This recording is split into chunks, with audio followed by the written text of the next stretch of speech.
Praise Lord. ദൈവനാമത്തിന് മഹത്വം ഉണ്ടായിരിക്കട്ടെ. വീണ്ടും നമുക്ക് ഒരുമിച്ച് ദൈവത്തിൻ്റെ സന്നിധിയിൽ കൂടി വരുവാൻ ദൈവം നൽകിയ കൃപയ്ക്കായി ദൈവത്തെ സ്തുതിക്കുന്നു.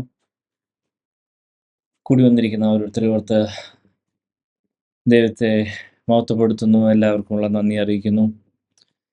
നമ്മൾ ഈ ദിവസങ്ങളിൽ പഠിച്ചുകൊണ്ടിരിക്കുന്ന ആ മോശയോട് കൂടെ നമ്മൾ ചില കാര്യങ്ങൾ നമ്മൾ പഠിക്കുന്നു. കഴിഞ്ഞ ആഴ്ച കാലം നമ്മൾ പുറപ്പാട് പുസ്തകം 18-ാം അധ്യായത്തിൽ നിന്നാണ് നമ്മൾ പഠിച്ചത്.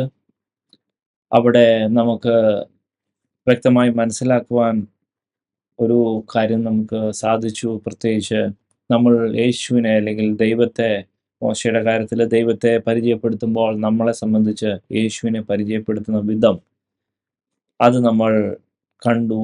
അതേപോലെ തന്നെ ഈ ഒരു മാനുഷികമായ ഒരു ആലോചനയും അത് എങ്ങനെയാണ് അതിനെ ഹാൻഡിൽ ചെയ്യണം, അല്ലെങ്കിൽ ദൈവത്തിൻ്റെ ആ ഒരു കാര്യവുമായിട്ട് അലൈൻ ചെയ്ത് അതെങ്ങനെയാണ് അക്സെപ്റ്റ് ചെയ്യുകയും അല്ലെങ്കിൽ ദൈവികമായ ഒരു പദ്ധതി മനുഷ്യനിലൂടെ ഉള്ള ആലോചന അതെങ്ങനെ ഇംപ്ലിമെൻ്റ് ആകുന്നു എന്നുള്ള കാര്യങ്ങളാണ് നമ്മൾ കഴിഞ്ഞ ആഴ്ച കാലം കണ്ടത്. അത് നമ്മൾ പുതിയ നിയമ നമ്മുടേതായ ക്രിസ്ത്യൻ ലൈഫുമായിട്ട് ബന്ധപ്പെടുത്തിയാണ് നമ്മൾ പഠിച്ചത്. പഴയ നിയമം നമ്മൾ പഠിക്കുമ്പോഴൊക്കെയും അത് ഒരു അതിൻ്റെ ഒരു യഥാർത്ഥ ഉദ്ദേശം പുതിയ നിയമവിശ്വാസികളാകുന്ന നമ്മുടെ ആത്മീയ ജീവിതത്തിൻ്റെ അഭിവൃദ്ധിക്ക് വേണ്ടിയാണ്. നമ്മുടെ ആത്മീയ യാത്ര അത് പഴയ നിയമ പ്രിൻസിപ്പിൾ പലപ്പോഴും മറഞ്ഞിരിക്കുന്നുണ്ട്. അതിലാണ് നമ്മൾ ശ്രദ്ധിക്കേണ്ടത്. അതാണ് ദൈവം നമ്മളെ കൊണ്ട് ഉദ്ദേശിക്കുന്നത്. ഹല്ലേലൂയ. ഇന്ന് നമ്മൾ പഠിക്കുവാൻ ആഗ്രഹിക്കുന്നത് അടുത്ത അധ്യായമാണ്, 19-ാം അധ്യായം പുറപ്പാട് പുസ്തകം. അതിൽ നിന്നും നമ്മൾ ചില കാര്യങ്ങൾ പഠിക്കുവാൻ ആഗ്രഹിക്കുന്നു. അതിനകത്തും പുതിയ നിയമത്തിലെ പല മർമ്മങ്ങളും ഡീറ്റെയിലായിട്ട് കിടപ്പുണ്ട്. അത് നമ്മൾ പഠിക്കേണ്ടതുണ്ട്. ഹല്ലേലൂയ. പഴയ നിയമത്തിലെയും പുതിയ നിയമത്തിലെയും അല്ലെങ്കിൽ നമ്മുടെ ദൈവം ഒരേ ദൈവം തന്നെയാണ്. അത് ഇന്നലെയും ഇന്നും എന്നും എന്നേക്കും അവന് ഒരു മാറ്റവുമില്ല. ഹല്ലേലൂയ. അപ്പോൾ തന്നെ യേശുവിൻ്റെതായ ആ തിരുയാഗത്തിൽ, യേശുവിൻ്റെതായ ആ രക്ഷയുടെ സിസ്റ്റം, ഹല്ലേലൂയ, പഴയ നിയമ വിശ്വാസികൾക്കും ബാധകമാണ്. ഹല്ലേലൂയ. പഴയ നിയമ വിശ്വാസികളും അവനെ ഏറ്റുപറഞ്ഞിട്ടാണ് അവരുടെ ആത്മാക്കളെ ദൈവം അല്ലെങ്കിൽ ആ കമ്പാർട്ട്മെൻറ്റിൽ നിന്ന് ദൈവത്തിൻ്റെ സന്നിധിയിലോട്ട് യേശുവിൻ്റെ ക്രൂശീകരണ ആ ദിവസങ്ങളിൽ അത് ദൈവത്തിൻ്റെ ആ ഒരു കമ്മീഷനിൽ യേശു നടത്തിയത്. ഹല്ലേലൂയ. അപ്പോൾ നമ്മൾ പഠിക്കേണ്ട അല്ലെങ്കിൽ പഠിക്കുന്ന വചനങ്ങൾ ഒക്കെയും നമ്മുടെ പേഴ്സണലായിട്ടുള്ള ക്രിസ്ത്യൻ ലൈഫുമായി ബന്ധപ്പെടുത്തിയാണ് നമ്മൾ പഠിക്കുവാൻ ആഗ്രഹിക്കുന്നത്. ഒരിക്കലും ഒരു ചരിത്രം പഠിക്കുന്ന, ഒരു ഹിസ്റ്ററി പഠിക്കുന്ന ഒരു ലാഘവത്തോടല്ല നമ്മൾ പഠിക്കുവാൻ ഉദ്ദേശിക്കുന്നത്. പകരം ദൈവം എന്താണ് അതിൽ കൂടെ നമ്മളെ പഠിപ്പിക്കാൻ ആഗ്രഹിക്കുന്നത്, നമ്മുടെ ക്രിസ്ത്യൻ ലൈഫിൽ, നമ്മുടെ ഈ കറണ്ട് ലൈഫിൽ അതിനകത്ത് എന്താണ് പ്രസക്തി എന്നാണ് നമ്മൾ കൂടുതൽ മനസ്സിലാക്കാൻ ആഗ്രഹിക്കുന്നത്. അതിനുവേണ്ടി നമുക്ക് 19-ാം അധ്യായം ഒന്ന് ഓടിച്ചു വായിക്കാം. അതിനുശേഷം നമ്മുടെ വചനത്തിൻ്റെ ഡീറ്റെയിലോട്ട് കടക്കുവാനായിട്ടാണ് ആഗ്രഹിക്കുന്നത്. 19-ാം അധ്യായം വായിച്ചു. ഇസ്രായേൽ മക്കൾ മിസ്രയീം ദേശത്തു നിന്ന് പുറപ്പെട്ടതിന്റെ 3-ാം മാസത്തിൽ അതേ ദിവസം അവർ സീനായി മരുഭൂമിയിലെത്തി. അവർ റെഫീദീമിൽ നിന്ന് യാത്ര പുറപ്പെട്ടു. സീനായി മരുഭൂമിയിൽ വന്നു. മരുഭൂമിയിൽ പാളയമിറങ്ങി. അവിടെ പർവ്വതത്തിനെതിരെ ഇസ്രായേൽ പാളയമിറങ്ങി. മോശ ദൈവത്തിന്റെ അടുക്കൽ കയറി ചെന്നു. യഹോവ പർവ്വതത്തിൽ നിന്ന് അവനോട് വിളിച്ചു കൽപ്പിച്ചത്, നീ യാക്കോബ് ഗൃഹത്തോട് പറയുകയും ഇസ്രായേൽ മക്കളോട് അറിയിക്കുകയും ചെയ്യേണ്ടത് എന്തെന്നാൽ, ഞാൻ മിസ്രയീമ്യരോട് ചെയ്തതും നിങ്ങളെ കഴുകന്മാരുടെ ചിറകിന്മേൽ വഹിച്ച് എന്റെ അടുക്കൽ വരുത്തിയതും നിങ്ങൾ കണ്ടുവല്ലോ. ആകയാൽ നിങ്ങൾ എന്റെ വാക്ക് കേട്ട് അനുസരിക്കുകയും എന്റെ നിയമം പ്രമാണിക്കുകയും ചെയ്താൽ നിങ്ങൾ എനിക്ക് സകല ജാതികളിലും വെച്ച് പ്രത്യേക സമ്പത്തായിരിക്കും. ഭൂമിയൊക്കെയും എനിക്കുള്ളതല്ലോ. നിങ്ങൾ എനിക്കൊരു പുരോഹിത രാജ്യത്വവും വിശുദ്ധ ജനവുമാകും. ഇവ നീ ഇസ്രായേൽ മക്കളോട് പറയേണ്ടുന്ന വചനങ്ങളാകുന്നു.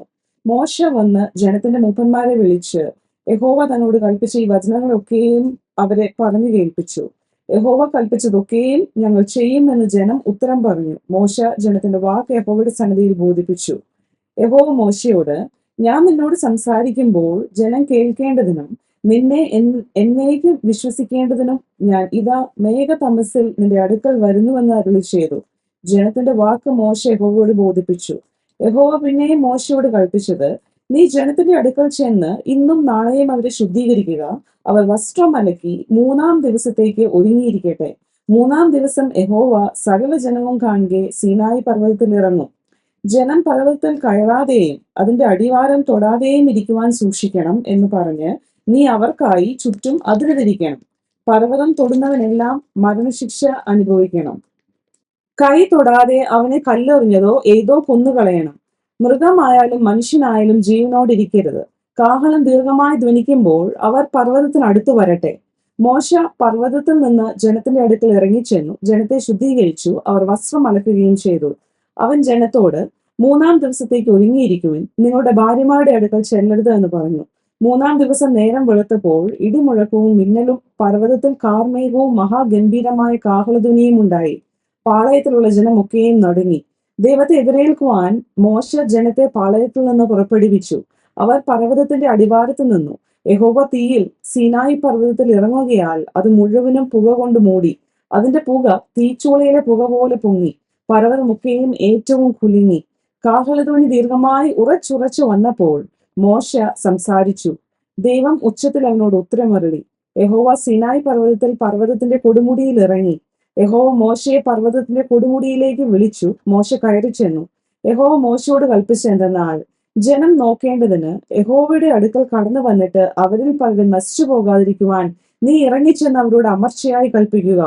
യഹോവയോട് അടുക്കുന്ന പുരോഹിതന്മാരും യഹോവ അവർക്ക് ഹാനി വരുത്താതിരിക്കേണ്ടതിന് തങ്ങളെ ശുദ്ധീകരിക്കട്ടെ. മോശ യഹോവയോട്, ജനത്തിന് സീനായി പർവ്വതത്തിൽ കയറുവാൻ പാടില്ല. പർവ്വതത്തിന് അതിർ തിരിച്ച് അതിനെ ശുദ്ധമാക്കുക എന്ന് ഞങ്ങളോട് അമർച്ചയായി കൽപ്പിച്ചിട്ടുണ്ടല്ലോ എന്ന് പറഞ്ഞു. യഹോവ അവനോട്, ഇറങ്ങിപ്പോവുക, നീ അഹ്റോനുമായി കയറി വരിക. എന്നാൽ പുരോഹിതന്മാരും ജനവും യഹോവ അവർക്ക് നാശം വരുത്താതിരിക്കേണ്ടതിന് അവന്റെ അടുക്കൽ കയറുവാൻ അതിർ കടക്കരുത്. അങ്ങനെ മോശ ജനത്തിന്റെ അടുക്കൽ ഇറങ്ങിച്ചെന്ന് അവരോട് പറഞ്ഞു. ആമേൻ. ഹല്ലേലൂയ. ദൈവം ഇവിടെ നമ്മളെ ചില ഇമ്പോർട്ടൻ്റ് ആയ ചില കാര്യങ്ങളാണ് പഠിപ്പിക്കുവാൻ ആഗ്രഹിക്കുന്നത്. ഇസ്രായേൽ മക്കള് സീനായി മരുഭൂമിയിൽ പാളയം ഇറങ്ങിയപ്പോൾ ഇവിടെ ഈ നടക്കുന്ന ഈ കാര്യത്തിന് പുതിയ നിയമ ക്രിസ്ത്യാനി അല്ലെങ്കിൽ പുതിയ നിയമ വിശ്വാസികളാകുന്ന നമുക്ക് നമ്മുടെ ജീവിതത്തിന് വളരെ പ്രസക്തമായ പല കാര്യങ്ങളും അതിൽ ഒളിഞ്ഞു കിടപ്പുണ്ട്. ഹല്ലേലൂയ. നമ്മളിപ്പോൾ ഈ വായിച്ച വേദഭാഗം ഒന്ന് കീനായിട്ട് വളരെ സൂക്ഷ്മമായിട്ടൊന്ന് നോക്കിയാൽ നമുക്കതിനകത്ത് പല മർമ്മങ്ങളും വെളിപ്പെട്ട് വരും. ഹല്ലേലൂയ. ഇവിടെ 3-ാം വാക്യം ഇങ്ങനെ കാണുന്നു. മോശ ദൈവത്തിൻ്റെ അടുക്കൽ കയറി ചെന്ന് യഹോവ പർവ്വതത്തിൽ നിന്ന് അവനോട് വിളിച്ചു കൽപ്പിച്ചത്, നീ യാക്കോബ് ഗൃഹത്തോട് പറയുകയും ഇസ്രായേൽ മക്കളോട് അറിയിക്കുകയും ചെയ്യേണ്ടതെന്തെന്നാൽ, ഞാൻ മിസ്രയീമ്യരോട് ചെയ്തതും നിങ്ങളെ കഴുകന്മാരുടെ ചിറകിൽ വഹിച്ച് എൻ്റെ അടുക്കൽ വരുത്തിയത് നിങ്ങൾ കണ്ടുവല്ലോ. ആകയാൽ നിങ്ങൾ എൻ്റെ വാക്ക് കേട്ടനുസരിക്കുകയും എൻ്റെ നിയമം പ്രമാണിക്കുകയും ചെയ്താൽ നിങ്ങൾ എനിക്ക് സകല ജാതികളിലും വെച്ച് പ്രത്യേക സമ്പത്തായിരിക്കും. ഭൂമിയൊക്കെയും എനിക്കുള്ളതല്ലോ. നിങ്ങൾ എനിക്ക് ഒരു പുരോഹിത രാജ്യത്വവും വിശുദ്ധ ജനവും ആകും. ഇവ നീ ഇസ്രായേൽ മക്കളോട് പറയേണ്ടുന്ന വചനങ്ങൾ ആകുന്നു.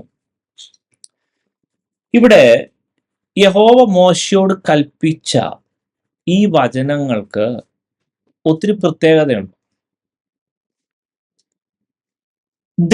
ദൈവത്തിൻ്റെ ഇഷ്ടമാണ്, ദൈവത്തിൻ്റെ പ്ലാനാണ് ശരിക്കും അവിടെ മോശയോട് പറഞ്ഞത്.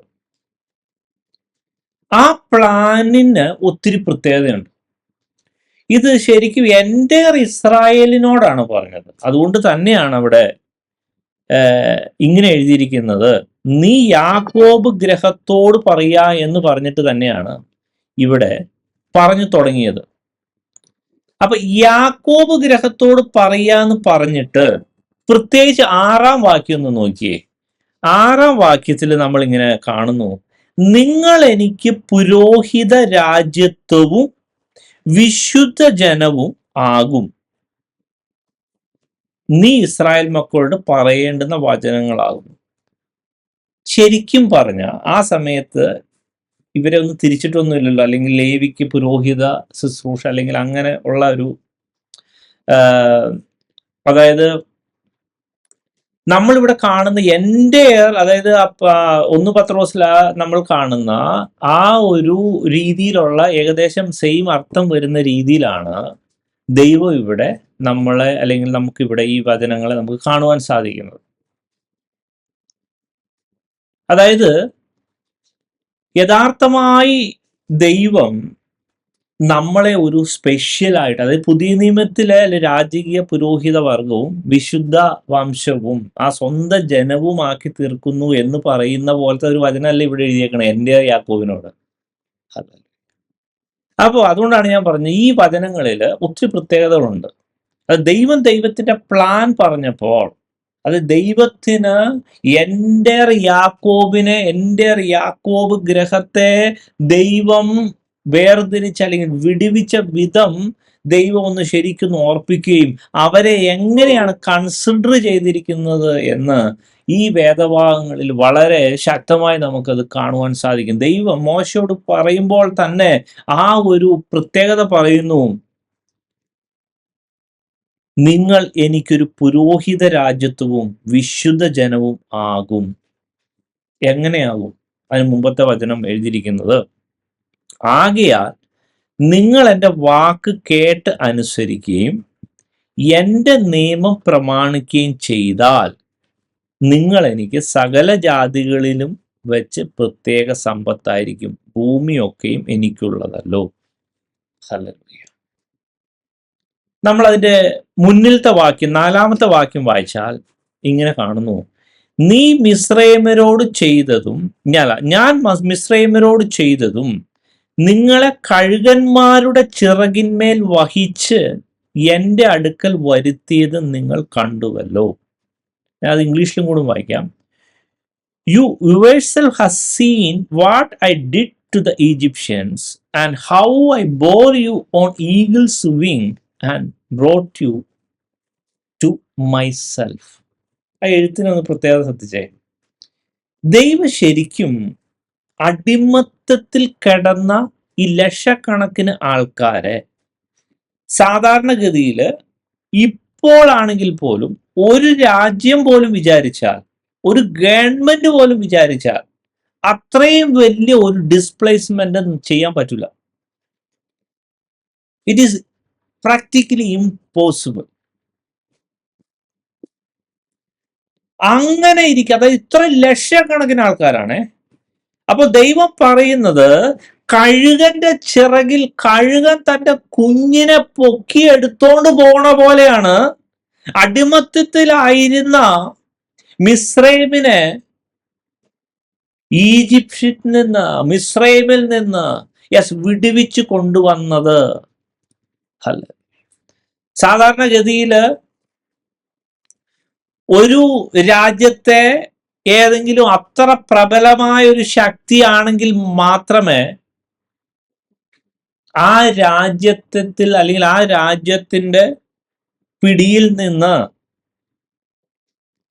അവരെ വിടുവിക്കുവാൻ അല്ലെങ്കിൽ അതിൽ നിന്ന് ഊരിപ്പോകാൻ പറ്റുള്ളൂ. ഞാനൊരു പ്രാക്ടിക്കൽ നമുക്ക് മനസ്സിലാവാൻ വേണ്ടി ഒരു എക്സാമ്പിൾ പറയും. ഇപ്പം കറന്റ്ലി നടന്നുകൊണ്ടിരിക്കുന്ന സംഭവം,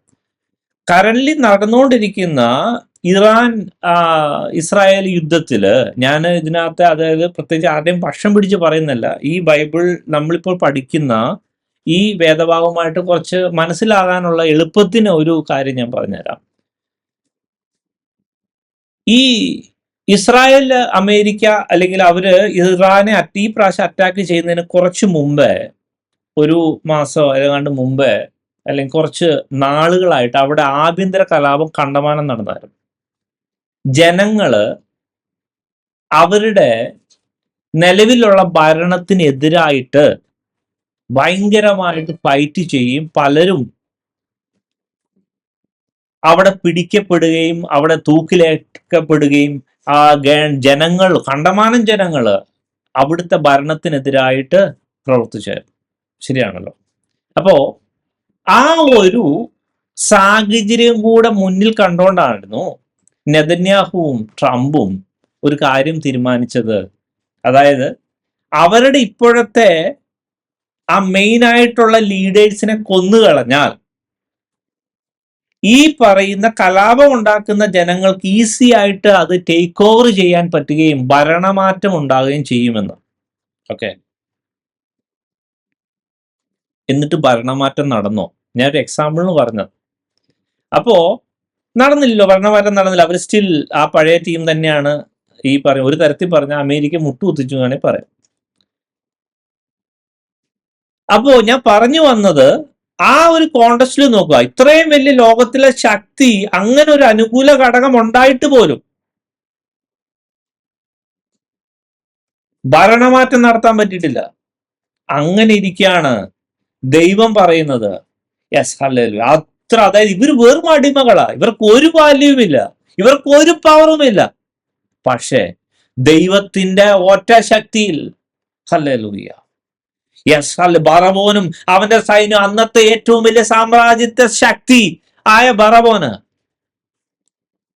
എത്ര വിചാരിച്ചാലും എത്ര പിടിച്ചിട്ടും, ഹല്ലേലൂയ, യെസ് ആമേൻ, ബറവോനെയും സൈന്യത്തെയും യെസ് ചെങ്കടലിൽ തള്ളിയിട്ട് മുട്ടുകുത്തിച്ച് നശിപ്പിച്ചിട്ടാണ് യെസ് ഹല്ലേലൂയ ദൈവം ഇസ്രായേൽ മക്കളെ അവിടുന്ന് രക്ഷിച്ചത്.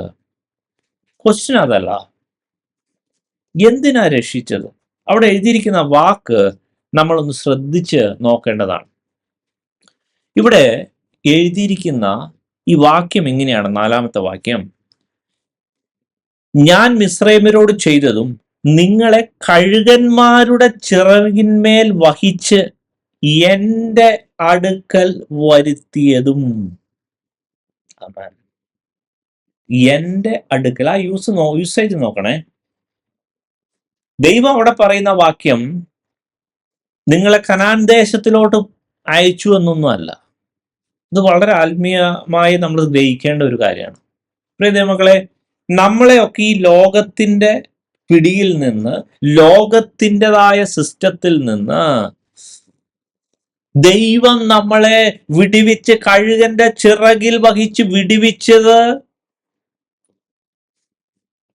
ഹല്ലേലൂയ, നമുക്ക് എന്തെങ്കിലും ഭൗതികമായ അനുഗ്രഹം നൽകാനല്ല, വീട് നൽകാനല്ല, കാറ് നൽകാനല്ല, അല്ലെങ്കിൽ നല്ല ജോലി നൽകാനല്ല, സാമ്പത്തികമായിട്ടുള്ള അനുഗ്രഹമല്ല. പകരം യെസ് ദൈവത്തിന്റെ എക്സ്പെക്ടേഷൻ ഇതാണ്, നമ്മളെ യെസ് അവൻ കഴുകന്റെ ചിറകിൽ വഹിച്ചത് ദൈവത്തിനു വേണ്ടിയാ, ദൈവത്തിലോട്ടാണ്. ഹല്ലേലൂയ.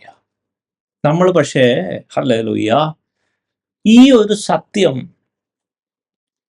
പലപ്പോഴും നമ്മളുടെ ആ യഥാർത്ഥമായ ഒരു അണ്ടർസ്റ്റാൻഡിങ്ങിൽ അതങ്ങ് വരാതെ പലപ്പോഴും ആ എസൻസ് നഷ്ടപ്പെടുന്നതായിട്ട് ആണ് നമ്മളിവിടെ മനസ്സിലാക്കുന്നത്. ഇവിടെ ദൈവം അങ്ങനെയാണ് ശരിക്കും ഇവരെ കൊണ്ട് ഉദ്ദേശിച്ചത്. അപ്പൊ അങ്ങനെ ദൈവത്തിലോട്ട് വിളിച്ച ഈ ഇസ്രായേൽ മക്കള് അടുത്ത വാക്യം ഇംപ്ലിമെന്റ് ചെയ്യുന്ന കാര്യത്തിലാണ് തെറ്റിപ്പോയത്. അടുത്ത വാക്യം ഇങ്ങനെയാണ് കിടക്കുന്നത്, ആകയാൽ നിങ്ങൾ എൻ്റെ വാക്ക് കേട്ടനുസരിക്കുകയും. ഇംഗ്ലീഷിൽ, now then if you will indeed obey my voice and keep my covenant, then you shall be my own possession among all the people, for all the earth is mine. മക്കളെ, പുതിയ നിയമത്തിൽ നമ്മൾ കഴിഞ്ഞ ആഴ്ചകളിലോ അല്ലെങ്കിൽ മാസങ്ങളിലൊക്കെയും നമ്മൾ പഠിച്ച വചനം പറയുന്നത്, നമ്മൾ ഇടയനെ വിളിച്ച് അകത്ത് കയറ്റിയാൽ ഇടയനെ കേൾക്കണം.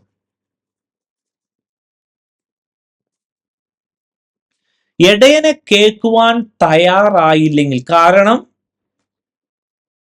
യേശു നമ്മളെ വിളിച്ചത് അവങ്കിലേക്കാണ് ചേരുന്നത്.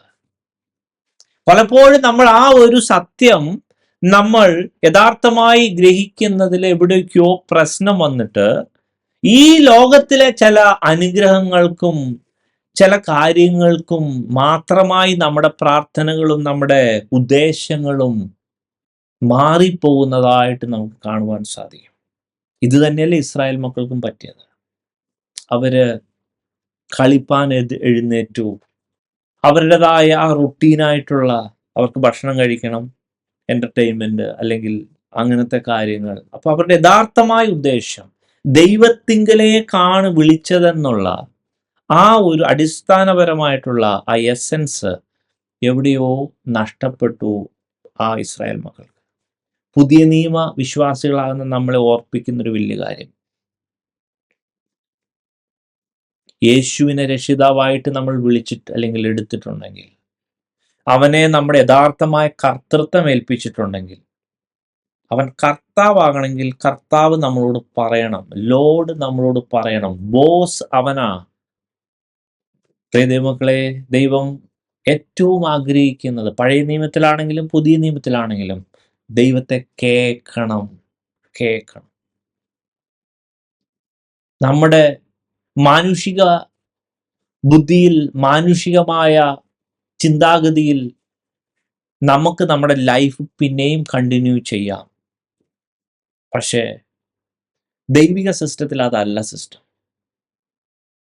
The moment we come in, അവൻ കർത്താവാകണമെങ്കിൽ, അവനാണ് നമ്മുടെ ജീവിതത്തെ നടത്തുന്നു എന്ന് യഥാർത്ഥമായി നമുക്ക് പറയാൻ പറ്റണമെങ്കിൽ നമ്മൾ അവനെ കേട്ടേ പറ്റൂ, നമ്മൾ അവനെ ശ്രദ്ധിച്ചേ പറ്റൂ. അങ്ങനെ നമ്മൾ കേട്ട് തുടങ്ങിയാൽ മാത്രമേ അവൻ നമ്മളെ പേര് ചൊല്ലി വിളിച്ച് അവന്റെ അസൈൻമെന്റിലോട്ട് നമ്മളെ കൊണ്ടുപോകത്തുള്ളൂ. അത് ഞാൻ ഇതിനു മുമ്പേ എടുത്തിട്ടുള്ളതാണ്. യെരമ്യാ പ്രവചനം 29:11 വാക്യം. യെരമ്യാവ് 29:11 നിങ്ങൾ പ്രത്യാശിക്കുന്ന ശുഭഭാവി വരുവാൻ തക്കവണ്ണം. ഫസ്റ്റ് ഓഫ് ഓൾ ആ ഒരു ട്രാൻസ്ലേഷനിൽ പെശകുണ്ട് കേട്ടോ. അതായത് ആ പെശക് അല്ലെങ്കിൽ അത് കാണുമ്പോൾ നോക്കും, അതായത് നമുക്ക് ഏതാണ്ട് നമ്മൾ കുറച്ച് കാര്യങ്ങൾ ഡിസൈഡ് ചെയ്യുന്നു, ആ ഡിസിഷൻ ഇംപ്ലിമെന്റ് ചെയ്യാൻ വേണ്ടി ദൈവത്തിന്റെ അടുത്തോട്ട് ചെല്ലാൻ ആണ് ആഹ്വാനം ചെയ്യുന്നത് തോന്നും. അങ്ങനല്ല. ഞാൻ ഇംഗ്ലീഷിലെ വാക്യം വായിക്കാം. For I know the plans that I have for you. ദൈവത്തിന് നമ്മളെ കുറിച്ച് പ്ലാൻ ഉണ്ട്. I know the plan that I have for you, declares the Lord, plan for welfare and not for calamity, to give you a future and a hope. ദൈവത്തിന് നമ്മളെ കുറിച്ച് plan ഉണ്ട്. ആ പ്ലാനാണ് അവൻ ഇംപ്ലിമെന്റ് ചെയ്യാൻ ആഗ്രഹിക്കുന്നത്. അത് നമ്മളെ അനുഗ്രഹിക്കുന്നതാണ്. അത് നമ്മളെ യെസ് ഹല്ലേലൂയ, യെസ് ആമേൻ, നിത്യതയിലോട്ട് നല്ല രീതിയിലോട്ട് നടത്തുന്നതാണ്. ഇനി അടുത്ത വാക്യമാണ് അതിന്റെ രീതി. അത് മലയാളത്തിൽ വായിച്ചോ. നിങ്ങൾ എന്നോട് അപേക്ഷിച്ച് എന്റെ സന്നിധിയിൽ വന്ന് പ്രാർത്ഥിക്കുകയും ഞാൻ നിങ്ങളുടെ പ്രാർത്ഥന കേൾക്കുകയും ചെയ്യും. നിങ്ങൾ എന്നെ അന്വേഷിക്കും, പൂർണ്ണഹൃദയത്തോടെ അന്വേഷിക്കുമ്പോൾ നിങ്ങൾ എന്നെ കണ്ടെത്തും. ആമേൻ, ഹല്ലേലൂയ. അപ്പോ നമ്മൾ എപ്പോഴും ശ്രദ്ധിക്കേണ്ട ഒരു കാര്യം, ഈ വേദഭാഗങ്ങളൊക്കെ നമുക്ക് കാണാതെ അറിയാമാകുന്നത് കൊണ്ട് തന്നെ, പ്രത്യേകിച്ച് യോശുവ കൂടാരത്തോട് പറ്റി ഇരുന്നു. മോശ ദൈവത്തോട് അല്ലെങ്കിൽ ദൈവത്തിനുമായി സംസാരിക്കാൻ വേണ്ടി ആ കൂടാരത്തിലോട്ട് ചെന്ന് ദൈവത്തിന്റെ അരുളപ്പാട് ലഭിച്ചു പോന്നു. പക്ഷേ ഇതേ ഓപ്ഷൻ എല്ലാവർക്കും ഉണ്ടായിരുന്നു.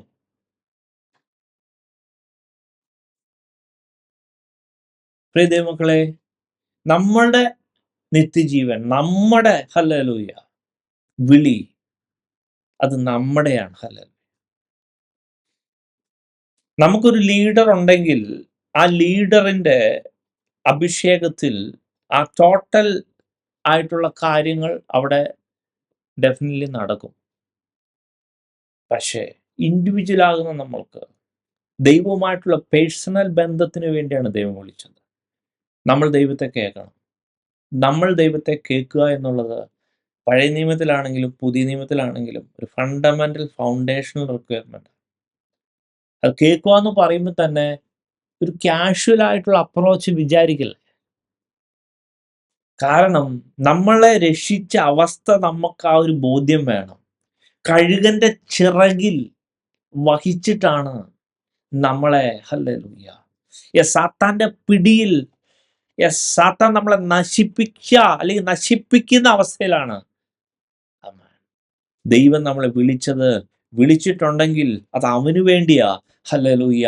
അപ്പോൾ അവനെ കേൾക്കണം. വിളിയും തെരഞ്ഞെടുപ്പും ഉറപ്പാക്കുവാൻ അധികം ദിവസങ്ങളിൽ നമുക്ക് ശ്രമിക്കാം. ഹല്ലേലൂയ. അടുത്ത കാര്യങ്ങൾ നമ്മൾ ഇങ്ങനെ വായിക്കുമ്പോൾ, ദൈവം മോശയോട് ചില കാര്യങ്ങളൊക്കെ അമർച്ചയായിട്ട് നമ്മളെ അല്ലെങ്കിൽ പറഞ്ഞ് മനസ്സിലാക്കുന്നു. ആ ഭാഗം അല്ലെങ്കിൽ പുതിയ നിയമവുമായിട്ട് നമ്മൾ അല്ലെങ്കിൽ കണക്ട് ചെയ്ത് നോക്കുമ്പോൾ, അല്ലെങ്കിൽ ഞാൻ ഇപ്പോൾ പറഞ്ഞ കാര്യം തന്നെ പുതിയ നിയമവുമായിട്ട് ജസ്റ്റ് കണക്ട് ചെയ്ത് നമുക്ക് പഠിക്കേണ്ടതുണ്ട്. നമ്മുടെ അല്ലെങ്കിൽ ഒരു ചിന്താഗതിയായിരിക്കും, പുതിയ നിയമത്തിൽ വരുമ്പോൾ ദൈവത്തിൻ്റെ കാഴ്ചപ്പാടിൽ അല്ലെങ്കിൽ ഒത്തിരി അല്ലെങ്കിൽ ഫ്രീഡം ഉണ്ട്. പ്രത്യേകിച്ച് നമ്മുടെ നീതിയല്ല, യേശുവിൻ്റെ നീതിയാണ് കാര്യം. ഓഫ് കോഴ്സ് അത് തന്നെയാണ് കാര്യം. ദൈവത്തിൻ്റെ അല്ലെങ്കിൽ യേശുവിൻ്റെ നീതി, യേശുവിൻ്റെ സിസ്റ്റം, ആ ഒരു കാര്യത്തെ നമ്മൾ തുലനം ചെയ്യുന്നത് ശരിക്കും പറഞ്ഞാൽ പെസഹ ആചരിച്ച ഒരു സിസ്റ്റമാണ് നമ്മൾ ശരിക്കും പറഞ്ഞാൽ കൺസിഡർ ചെയ്യുന്നത്. അത് ആചരിച്ചവനൊക്കെ രക്ഷപ്പെടാൻ പറ്റി, അല്ലെങ്കിൽ അവിടുന്ന് പോരാൻ പറ്റി. പക്ഷേ അതേ ദൈവം തന്നെയാണ് ഇപ്പോൾ ഇങ്ങനെ പറയുന്നത്, നിങ്ങളെ എൻ്റെ അടുത്തോട്ടാ കൊണ്ടുവന്നേക്കണേ, എന്നെ നിങ്ങൾ കേൾക്കണം. അപ്പോൾ നമ്മൾ എപ്പോഴും ശ്രദ്ധിക്കേണ്ട കാര്യം, രക്ഷിക്കപ്പെട്ട അല്ലെങ്കിൽ രക്ഷിക്കപ്പെടുന്ന ആ അവസ്ഥയിലുള്ള ആ പ്രിവിലേജ്, അത് ശരിക്കും പറഞ്ഞാൽ നമ്മുടെ ഒരു പ്രവൃത്തിയല്ല, നമ്മുടേതായ ഒരു പ്രവർത്തനം കൊണ്ടും ചെയ്യാൻ പറ്റാതെ പൗലോസ് വളരെ വ്യക്തമായിട്ട് എഴുതിയിട്ടുണ്ട്. പക്ഷേ ഒരു പ്രശ്നം എന്ന് വെച്ചാൽ, എന്താണ് അതിനുശേഷം?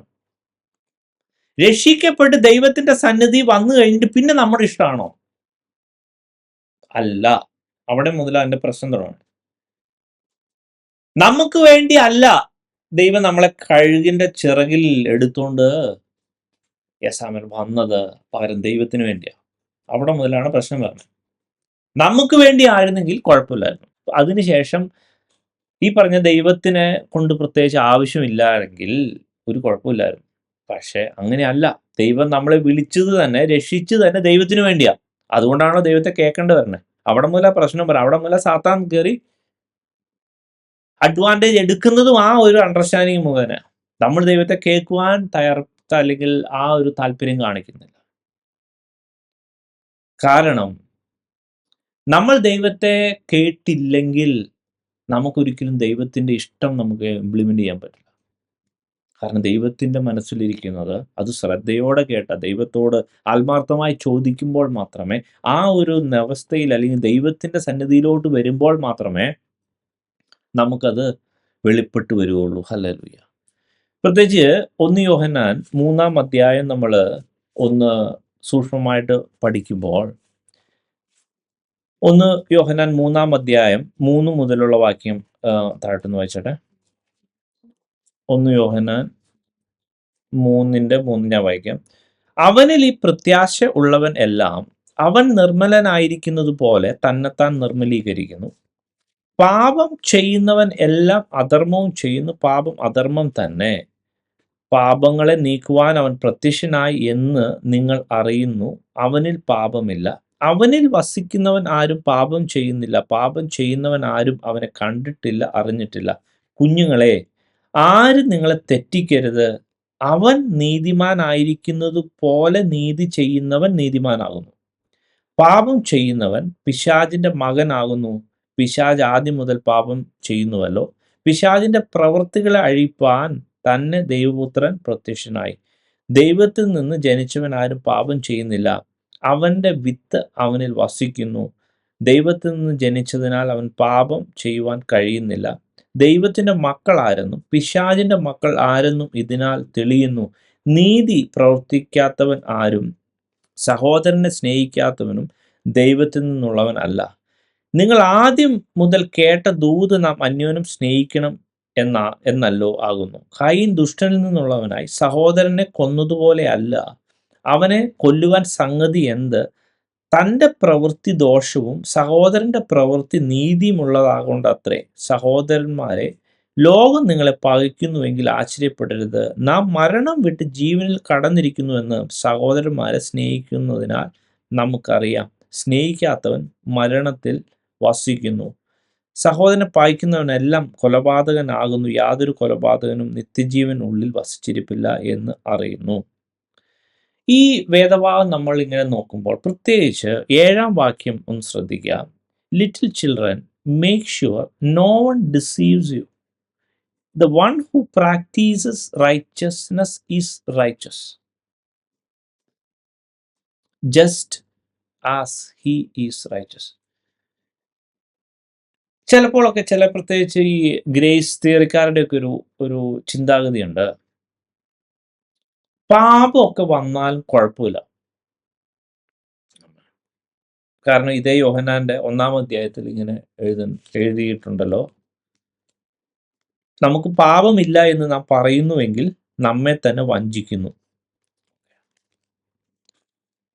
ഈ വാക്യം ശരിക്കും പറഞ്ഞാൽ അതിന് തൊട്ട് മുമ്പത്തെ, അല്ലെങ്കിൽ അവനോട് കൂട്ടായ്മ ഉണ്ട് എന്ന് പറയുകയും ഇരുട്ടിൽ നടക്കുകയും ചെയ്താൽ നാം ബോഷ്ക്ക് പറയുന്നു, സത്യം പ്രവർത്തിക്കുന്നില്ല. അതായത് ഫോർ വെരി സിമ്പിൾ, നമ്മൾ യേശുവിനെ യഥാർത്ഥമായിട്ട് ധരിച്ചിരിക്കുന്നുവെങ്കിൽ, യേശു നമ്മളിൽ വസിക്കുന്നുവെങ്കിൽ, നമ്മൾ യേശുവിലും യേശു നമ്മളിൽ വസിക്കുന്നുവെങ്കിൽ, പിതാവ് നോക്കുമ്പോൾ യേശുവിനെയാണ് കാണുന്നത്. നമ്മൾ we are righteous actually. Okay, അതുകൊണ്ട് തന്നെയാണ് ഈ യോഹന്നാൻ വളരെ പ്രിസൈസ് ആയിട്ട് എഴുതിയിരിക്കുന്നത്. ആ ഒരു സ്റ്റാറ്റസ് നമ്മൾ കീപ്പ് ചെയ്തേ പറ്റൂ. ഇനി ആ സ്റ്റാറ്റസിന് എന്തോ ഒരു ആയുസ് ഉണ്ടെന്നുള്ളത് ഇവിടെ വളരെ വ്യക്തമായിട്ട് ഇങ്ങനെ എഴുതിയിരിക്കുന്നു. അവനിൽ വസിക്കുന്നവൻ ആരും പാപം ചെയ്യുന്നില്ല. പാപം ചെയ്യുന്നവൻ ആരും അവനെ കണ്ടിട്ടില്ല, അറിഞ്ഞിട്ടില്ല. അതായത് ചിലപ്പോൾ ഒരു ചിന്താഗതി ഉണ്ട്, പാപമൊക്കെ ചെയ്താലും കുഴപ്പമില്ല, യേശു വിട്ടുപോകുന്നില്ല. വീണ്ടും ജനിച്ചൊരു വ്യക്തിയാണെങ്കിൽ പുത്രത്വമൊന്നും അങ്ങനെ നഷ്ടപ്പെടില്ല. എപ്പോഴും ഞാനത് പറയുന്ന കേസാണ്. അത് നേരെ മുടിയൻ പുത്രന്റെ ആ ഒരു സ്റ്റാറ്റസിലോട്ട് കൊണ്ടുപോകണം. പന്നിയുടെ കൂട്ടത്തിൽ കിടക്കുമ്പോൾ ഇവന്റെ അപ്പനാരാ? അദ്ദേഹം തന്നെ. ഈ തിരിച്ചു വീട്ടിൽ വന്നപ്പോഴും അപ്പനാരാ? അദ്ദേഹം തന്നെ. അപ്പൻ മാറുന്നേ ഇല്ല. അപ്പനും മോനും എന്നുള്ള ആ ഒരു സ്റ്റാറ്റസ് മാറുന്നില്ല. പക്ഷെ ഒരു വലിയ സ്റ്റാറ്റസ് മാറുന്നുണ്ട്. എൻ്റെ ഈ മകൻ മരിച്ചവനായിരുന്നു, ഇപ്പം വീണ്ടും ജീവിച്ചിരിക്കുന്നു. അവനെ കാണാതെ പോയിരുന്നു, ഇപ്പൊ കണ്ടുകിട്ടിരിക്കുന്നു. അപ്പോൾ ഞാനിത് പറഞ്ഞു വന്നതിൻ്റെ അർത്ഥം എന്ന് വെച്ചാൽ,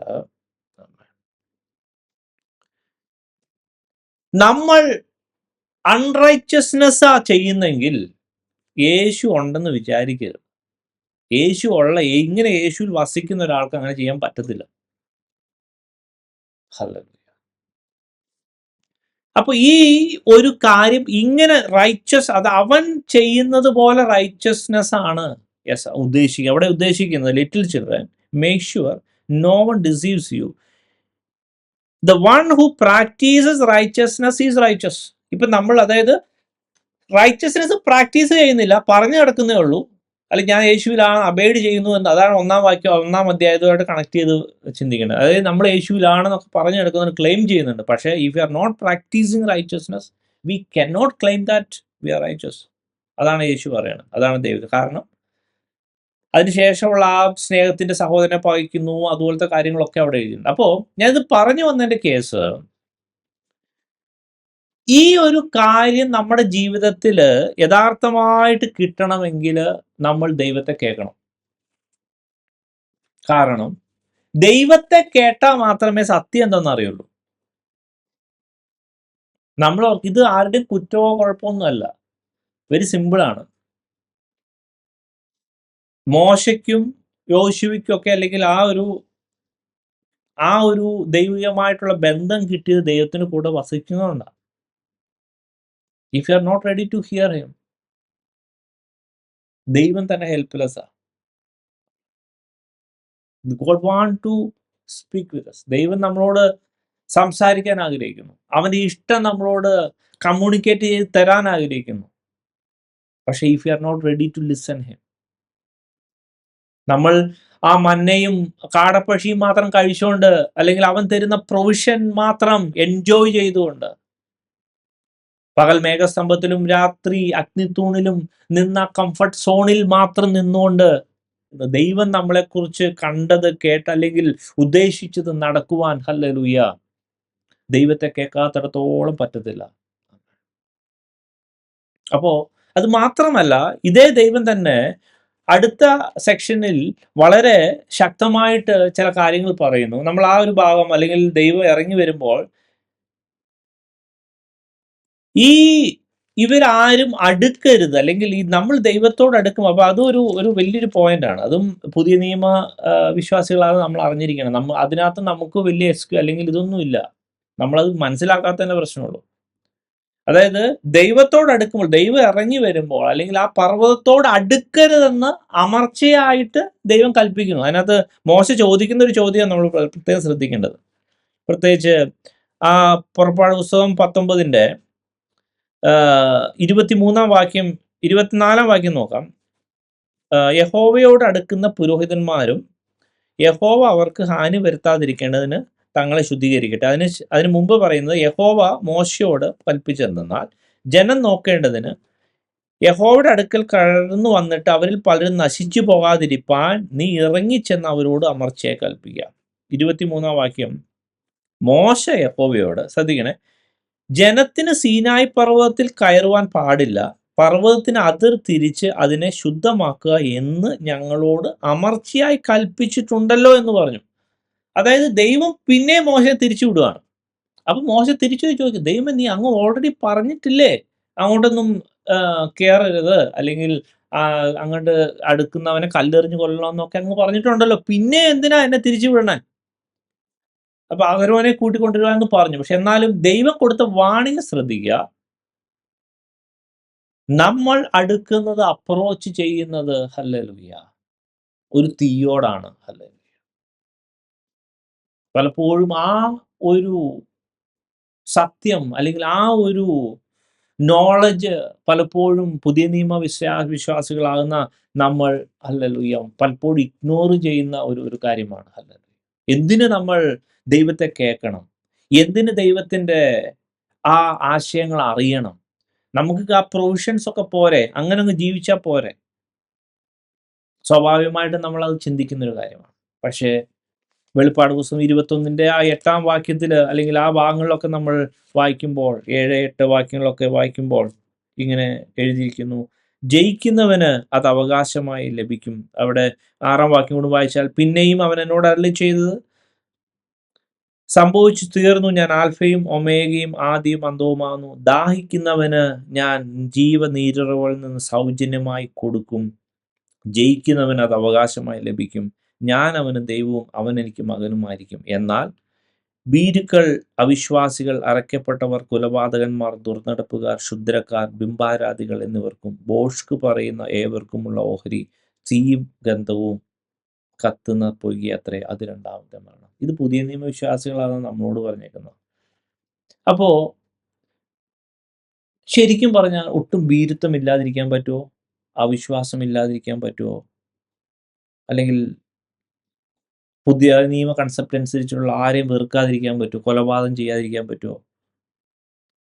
ദുർനടപ്പ് അനുഷ്ഠിക്കാതിരിക്കാൻ പറ്റുമോ? ഭോഷ്ക് പറയാതിരിക്കാൻ പറ്റുമോ? പറ്റും. If you R righteous, if you R abiding in Jesus, hallelujah. നമ്മുടെ ഉള്ളിലെ ആ ദുർനിക്ഷേപങ്ങൾ മാറ്റിയാൽ, അതുമായി ബന്ധപ്പെട്ട അത് മാറ്റിയാൽ ഡെഫിനറ്റ്ലി പറ്റുക തന്നെ ചെയ്യും. കാരണം ഇവിടെ എഴുതിയിരിക്കുന്നൊരു കാര്യം നമ്മൾ സൂക്ഷ്മമായിട്ട് നോക്കിയാൽ ഇവിടെ ഇങ്ങനെ എഴുതിയിരിക്കുന്നു, ദാഹിക്കുന്നവന് ഞാൻ ജീവനീരൊന്ന് സൗജന്യമായി കൊടുക്കും. യോഹന്നാന്റെ സുവിശേഷം 4-ാം അധ്യായത്തിലെ ശമരിയക്കാരത്തി സ്ത്രീയുമായിട്ടുള്ള ആ ഒരു സംഭാഷണത്തിൽ നമ്മൾ മനസ്സിലാക്കുന്ന ഒരു കാര്യം, മശിഹ എന്നുള്ള ആ ഒരു സ്ഥാനം യേശുവിന് കൊടുക്കുവാണെങ്കിൽ അതാണ് ശരിക്കും ജീവനീരുള്ള കിട്ടുന്നത്. അവനാ രക്ഷകൻ. What does it mean? കഴിഞ്ഞ കാലത്തെ അല്ലെങ്കിൽ നമ്മുടെ പാപം വഹിക്കുന്നു എന്നതിൽ ഉപരിയായിട്ട്, പ്രത്യേകിച്ച് ഈ ഒരു കോണ്ടസ്റ്റിൽ നമ്മൾ ശ്രദ്ധിക്കുമ്പോൾ നമ്മൾ മനസ്സിലാക്കേണ്ടത്, ദൈവത്തിൻ്റെ ജീവനീരുള്ള കിട്ടണമെങ്കിൽ ദൈവം നമ്മുടെ കർത്താവായിരിക്കണം. ഹല്ലേലൂയ. എങ്ങനെ കർത്താവാകും? If you are not hearing his word, അവൻ്റെ ആ ഇൻസ്ട്രക്ഷനിൽ അല്ല പോകുന്നെങ്കിൽ, അവൻ പറയുന്നതിലല്ല നമ്മൾ ജീവിക്കുന്നതെങ്കിൽ നമുക്കൊരിക്കലും അത് ക്ലെയിം ചെയ്യാൻ പറ്റില്ല. പ്രിയ ഞാൻ എൻ്റെ വാക്കുകൾ ഇവിടെ നിർത്തുവാൻ ആഗ്രഹിക്കുന്നു. നമ്മൾ അടുക്കുന്ന ഒരു തീയാണ്. അത് പഴയ നിയമത്തിലാണെങ്കിലും പുതിയ നിയമത്തിലാണെങ്കിലും. അല്ലെ, നമ്മളത് പുതിയ നിയമത്തിൽ മനസ്സിലാവുന്നുള്ളൂ, അല്ലെങ്കിൽ നമുക്ക് once we will face it if you are not understanding this properly. നമ്മൾ ഈ ലോകത്തിലെ കടപ്പക്ഷിയും മന്നയും മാത്രമാണ് നമ്മുടെ ഉദ്ദേശമെങ്കിൽ നമ്മൾ പിന്നെ ദുഃഖിക്കേണ്ടി വരും. അതല്ല, ദൈവം എന്നെ വിളിച്ചതാണ്, അതുകൊണ്ടാണ് യെസ് ആമേൻ ആ കഴുകൻ്റെ ചിറകിൽ ഏറ്റി എന്നെ യെസ് ആമേൻ എൻ്റെ യെസ് ഹല്ലേലൂയ ആ ഒരു യെസ് ഈ ശപിക്കപ്പെട്ട അല്ലെങ്കിൽ തളയ്ക്കപ്പെട്ട ആ ജീവിതത്തിൽ നിന്ന് എന്നെ വിടുവിച്ചത് ദൈവത്തിൻ്റെ പദ്ധതിക്ക് എന്ന് നമ്മൾ യഥാർത്ഥമായി മനസ്സിലാക്കുകയും അവനെ കേൾക്കുവാൻ തയ്യാറാകുകയും ആ ജീവനീരിൽ നിന്ന് ധാരാളമായി കുടിക്കുന്ന അവസ്ഥയാണ് ശരിക്കും അവൻ കർത്താവായിട്ട് അവൻ്റെ ഇൻസ്ട്രക്ഷൻസ് റിസീവ് ചെയ്ത് അവനെ അനുസരിക്കുന്ന അവസ്ഥയിലാണെങ്കിൽ. അല്ലേ, ഞാൻ ഇതിനു മുമ്പേ പറഞ്ഞിട്ടുണ്ട്, ഓട്ടോമാറ്റിക്കലി ആത്മാവിൻ്റെ ബലം നമ്മളിൽ പുറപ്പെടുകയും യെസ് ഹല്ലേലൂയ ദൈവത്തിനോട് അനുരൂപമാകുന്ന അവസ്ഥ വരികയും ചെയ്യും. ഹല്ലേലൂയ. അങ്ങനെ യെസ് ഹല്ലേലൂയ നമ്മൾ യെസ് ഹല്ലേലൂയ യേശുവിൻ്റെ യെസ് പ്രത്യക്ഷതയെങ്കിൽ യെസ് ആമൻ ബ്ലെയിംലെസ് ആയിട്ട് യെസ് ആമൻ ഹല്ലേലൂയ യെസ് ദൈവം നമ്മളെ കാക്കുകയും ഹല്ലേലൂയ അവൻ്റെ ഉദ്ദേശം നമ്മുടെ ജീവിതത്തിൽ നടക്കുകയും ചെയ്യും. ഈ വചനങ്ങൾ ആ ദൈവം നമ്മളെ ഓരോരുത്തരെയും അനുഗ്രഹിക്കുമാറാകട്ടെ.